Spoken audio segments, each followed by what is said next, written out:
Xesús é un filólogo, un escritor, un poeta, lingüista e lingüístico. Foi licenciado en Filosofía e Letras pola Universidade de Madrid, doutor pola Universidade de Salamanca, comunista e membro do Partido Comunista de España desde o ano 1962, represaliado pola dictadura, catedrático de Lingua e Literatura Española, profesor en Palencia, Lugo, Madrid e na Universidade de Santiago, membro do Consello da Cultura Galega e da Real Academia Galega da que foi presidente.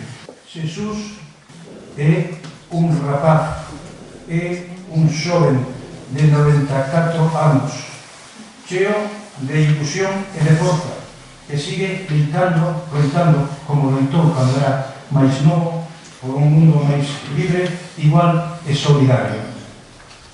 Pido un aplauso para Xesús e despois.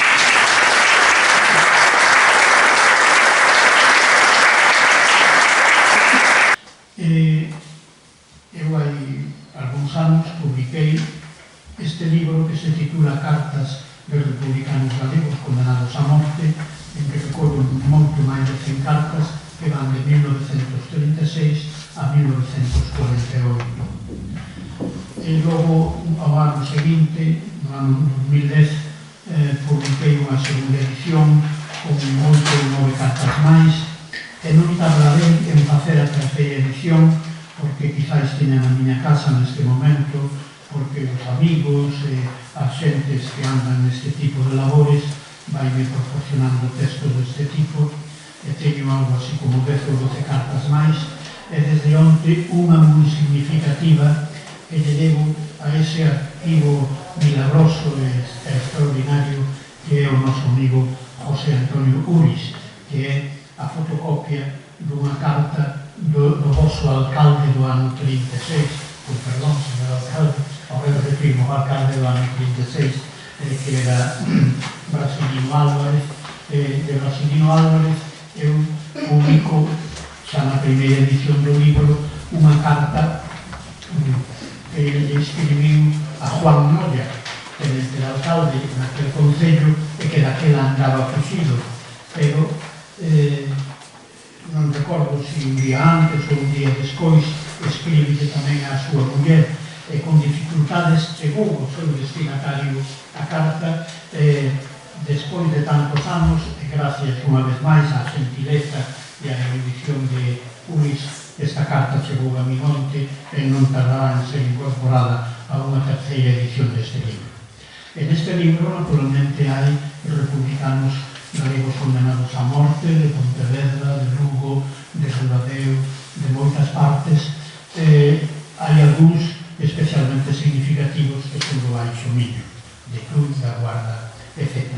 E deses son os que eu quero falar. Eu creo que, como capítulo para entender a represión franquista, o das cartas de condenados a morte, en Galicia, en Cataluña, en Almería, en Madrid, en Bilbao, donde sexa, naturalmente, é un capítulo moi importante. De todos os modos, eu, se cada xa o sospeitaron, desta pequena escolma ou antoloxía que fixen de cartas de autores do Baixo Miño, a carta pola que sinto máis predilección é a de Manuel Estévez Gómez. Permítanme que fagan unha pequenísima microfita de Manuel Estévez Gómez. Naceu en Tui no ano 2, foi fusilado en Tui no ano 37. Tiña 36 anos. Non sei moito da súa biografía, pero tampouco fai falta saber moito.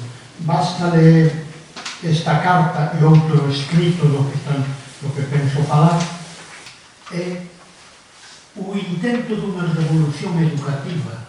Por iso se fala de que a España educativa e cultural do ano 31, do 31 ao 33, o primeiro bienio constitucional, houbo casi unha revolución educativa, porque aldeas que nunca tiveran escola pública tiveron escola e mestre, vilas pequenas ou grandes como Ribadeo, Monforte, Tui, e cito con rigor, que nunca tiveran instituto, tiveron un instituto. O primeiro que fai Franco, a partir do ano 39, é suprimir, en Galicia, a partir do ano 36, é suprimir os institutos locais, creándole problemas tamén aos seus, porque había en Ribadeo ou en Tui oficinistas e xente así que non podía mandar os seus fillos a Pontevedra ou a Vigo porque para estudiar en ali tiñan que pagar unha pensión, etc. etc. Se estudiaban en Tui ou en Ribadeo, ese gasto non o tiñan. Por lo tanto, bueno, Franco desfavoreceu incluso desfavoreceu o seu. Neste instituto local creado pola República e defenestrado polo franquismo xa no ano 36, porque o instituto que hasta hoxe en Tui, desde hai un ou hai dous, son moi posteriores a estas datas. Estaba preso porque casi estaban presos todos aqueles que sabían ler e escribir, todos aqueles que escribían libros, todos aqueles que tiñan aficións artísticas, todos aqueles que tiñan curiosidades intelectuais. Si non era militante, e menos de ningún partido máis ou menos de esquerdas, como comunista, ou socialista, ou izquierda republicana. Simplemente ser profesor con un pouquinho de inquietudes xa era suficiente para estar no punto de mira da reflexión franquista. E ele estaba. E de pronto o pobre Manuel Esteves sabe que o van matar. E quizás nunca tivo unha fotografía súa, que lle gustaría deixar unha fotografía a súa muller e aos seus filhos, pero ali está Prieto Poussin, e Prieto Poussin fai un retrato, que é este, fai un retrato. E como lle paga o albanel, como lle paga este menestral, como lle paga este subalterno da historia a aquel home que para ele era un señor, que para ele era un profe, un profesor, un home que sabía, que lia libros, que facía arte. Como lle paga? Evidentemente, non con diñeiro. Recibe o retrato e na parte inferior do retrato ele escribe un texto de 6 ou 7 liñas en prosa.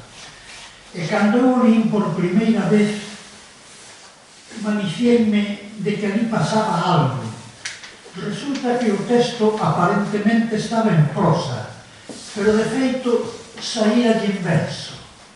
O que pasa é que non ponía os versos tal como ven nos libros de métrica, porque eso saben os rapaces que daquela estudiaban o cuarto de bachillerato, que era cando eu, por exemplo, escribí métrica e perspectiva literaria. E que di el no seu texto posto en verso por min? Bendito seas pintor, en castelán.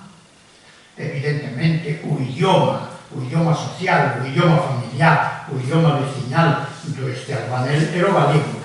Pero, para dirixirse a un señor tan importante e a quen ele estaba tan agradecido, ten que dirixirse en castelán. E ademais non sabería escribir o galego. Como escribiría unha? Porque na escola ainda lle enseñaron que buey escríbese con B e Y ao final. Pero ninguén lle dixo que unha cousa, unha é U-N-H-A. Eso non o sabería escribir, inda que ele dicía unha cousa. Por lo tanto, o normal é que escriba en castelán. E pon, bendito seas, pintor, que tal retrato has pintado en los últimos momentos que a muerte me han condenado. Ben medidos os versos e rimando os pares, polo menos. Tan bueno es su corazón y es tanta tu bondad, no permitió me mataran sin tal obra terminar. Non permitiu que o mataran sin poder mandarle a muller e aos fillos o retrato. Este retrato.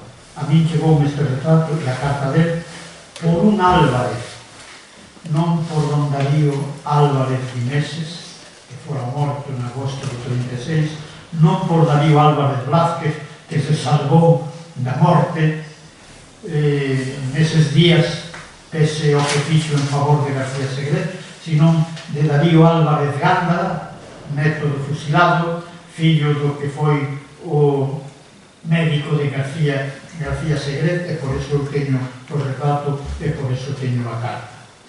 Bueno, como sei que me estendí bastante, e hai algunhas cartas que non comentei, pero as cartas tenenas aí, coméntenas, e pensen que, bueno, intentei asomarme a un dos capítulos máis significativos no sentido e por outra parte máis conmovedores do que foi a represión franquista en Galicia, máis ou menos semellante á represión franquista en calquera outra parte dos distintos territorios de España. Moi agradecido e hasta a próxima.